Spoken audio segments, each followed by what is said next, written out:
السلام عليكم. النهاردة هنعمل مع بعض وصفة سهلة ولذيذة. بعملها كده لما بكون مش عايزة أقف كتير في المطبخ ومش عايزة كمان أغسل مواعين كتير. يعني الوصفة بتاعتنا دي بنعملها في حلة واحدة بس. هنعملها النهاردة بطريقة سهلة ولذيذة وطعمها جميل جدا. تعالوا مع بعض ندخل على الفيديو بتاعنا، بس ما ننساش لايك للفيديو واشتراك في القناة ومشاركة لكل حبايبنا.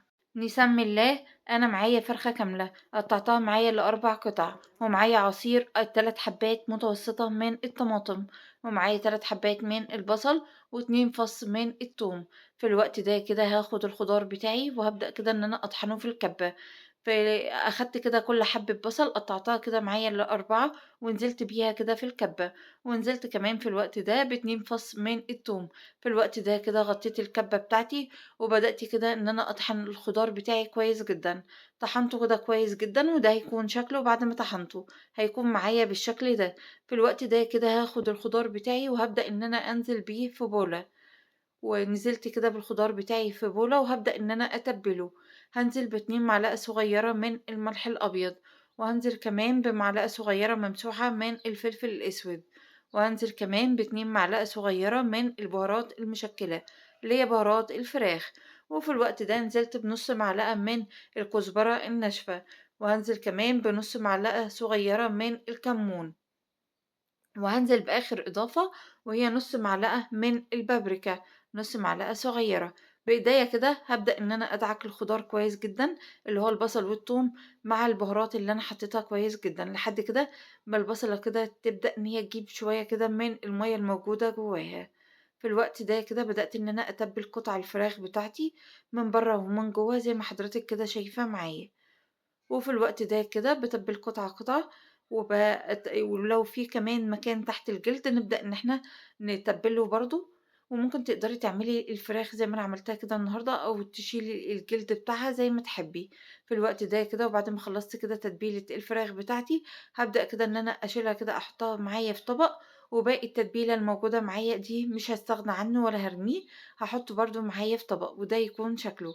في الوقت ده كده تعالوا يالّا مع بعض نروح على النار. في حلة معايا نزلت بمعلقة كبيرة من السمنة البلدي، نزلت عليها كده بشوية من الزيت النباتي، سبتهم يسخنوا كويس جدًا، وبعدين نزلت بقطع الفراخ علشان أديها صدمة. وفي الوقت ده كده نزلت باقي التتبيلة وحطيتها كده على وش الفراخ من فوق.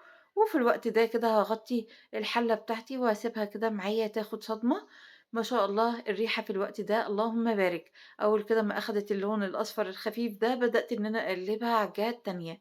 بدأ كده معايا البصل يجيب المَيّة الموجودة فيه زي ما حضرتِك كده شايفة معايا، والفراخ كده معايا اتشوّحت. بدأت كده إن أنا أنزل بعصير الطماطم، وفي الوقت ده كده غطّيت الحلة وهاسيب كده العصير الطماطم لحد ما يتسبِّك.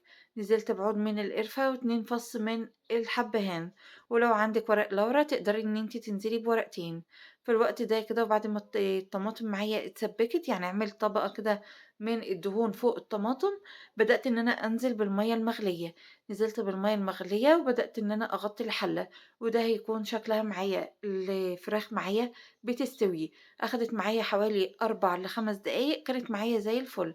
بدأت كده إن أنا أشيلها كده من الحلة وأحطها معايا كده في صينية علشان أحمّرها في الفرن. في الوقت ده كده بدأت إن أنا أنزل بالرز. نزلت كده ب5 كوبايات من الرز المصري المغسول، مش المنقوع. في الوقت ده كده بدأت إن أنا أقلّبه. لقيت كده كمية السوايل اللي فوق الرز كتيرة، بدأت إن أنا أشيل منها شوية. وطبعًا أنا عايزة كمية السوايل تبقى فوق الرز كده بحوالي سنتي ونُص.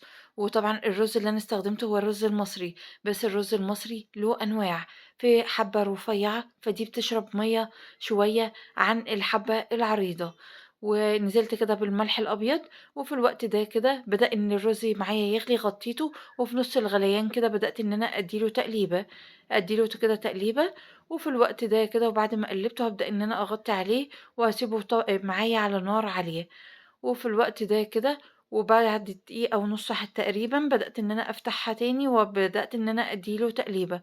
وفي الوقت ده كده هابدأ إن أنا أهدّي النار عليه شوية، يعني أهدّي النار كده للوسط أو على أهدى درجة حرارة، وهاسيبه كده معايا إن هو يكمّل تسوية.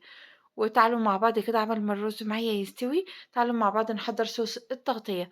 نزلت كده في بولة، نزلت بمعلقة من صلصة الطماطم، نزلت عليها بعصير نُص ليمونة، ونزلت كمان بمعلقة كبيرة من الخل الأبيض، ونزلت كمان بشوية من الملح، وشوية كمان من البهارات المشكّلة. وفي الوقت ده كده صوص التغليف بتاعي كان تقيل شوية، فبدأت إن أنا أخفّه كده بشوية من الصوص اللي أنا شِلته كده من الحلة قبل ما أحط الرز. وده كده هيبقى شكله معايا، نزلت منه بحوالي 2 معلقة كبيرة. في الوقت ده كده هابدأ إن أنا أغلِّف الفراخ بتاعتي بالشكل اللي حضراتكم شايفينه معايا ده، وأدخّلها كده تحت الشواية معايا تاخد اللون، وأبدأ كمان إن أنا أقلبها بعد ما بتاخد اللون من على الجهة دي، بابدأ إن أنا أقلبها على جهة تانية، وبابدأ إن أنا أدّيها صوص التغطية لحد كده ما بتتحمّر كده ويبقى شكلها معايا زي الفل. معايا كده شوية كده من أوراق النعناع بدأت إن أنا أفرُمهم بالشكل اللي حضراتكم كده شايفينه معايا. وفي الوقت ده كده وبولة معايا بدأت إن أنا أنزل كده ب2 علبة صغيّرة من الزبادي، تقدري تعملي كمية قد دي أو أكتر أو أقل زي ما تحبّي. في الوقت ده كده نزلت بالزبادي بتاعتي، هابدأ كده إن أنا أنزل عليها كده بشوية من التوم، يعني حوالي كده فَص كبير من التوم، أنا دقّيته كويس جدًا في الهون، أو ممكن كمان تعمليه في الهراسة. ادّيتها كمان النعناع اللي أنا قطّعته معايا على البلانشة، وادّيتها كمان شوية من الملح الأبيض، وشوية كمان من عصير الليمون، حوالي نُص عصرة ليمونة، وده هيكون شكل كده سلطة الزبادي معايا. اللهم بارك، شكلها والّا ريحتها اللهم بارك. تعالوا مع بعض كده نشوف الرز بتاعنا عامل إزاي. ما شاء الله، ده بيبقى شكله اللهم بارك كده استوى وبقى معايا زي الفل. وكمان تسوية مضبوطة من تحت ومن فوق، ولونه كمان جميل جدًا والّا ريحته اللهم بارك. في الوقت ده كده هنبدأ إن إحنا نقدّم الوصفة بتاعتنا، ودي كمان الفراخ اتحمّرت معانا وبقت زي الفل. في الوقت ده كده وفي طبق كبير هابدأ كده إن أنا أغرف الرز بتاعي. وبعد ما غرفته ده هيكون شكله، ودي طبعًا مش كل كمية الرز الموجودة معايا، لسه باقي معايا في الحلة. بدأت كده إن أنا أحط الفراخ بتاعتي بعد ما اتحمرت معايا كده تحت الشواية، بدأت إن أنا أحطها بالشكل ده. أنا النهارده هاقدّمه كده الفراخ فوق الرز، وقدّمت كمان معاها سلطة الزبادي، ودي طبعًا بتليق جدًا مع الوصفة. أتمنى إن يكون وصفتي النهارده عجبتكم، وصفة سهلة ولذيذة وما أخدتش معانا أي وقت خالص، يعني هي نُص ساعة هتكوني كده جاهزة بالوصفة دي. وطبعًا ما فيش أي مواعين كتير ولا الكلام ده خالص، يعني هي حلة واحدة بس اللي إحنا عملنا فيها. تعالوا مع بعض كده نبدأ إن إحنا نشوف التسوية بتاعتها. أتمنى إن لو عجبك الفيديو ما تنسيش تعملي لايك وتعملي اشتراك في القناة، وتسيبي لي رأيِك في التعليقات. وفي نهاية الفيديو أستودعكم الله الذي لا تضيع ودائعه. السلام عليكم ورحمة الله وبركاته.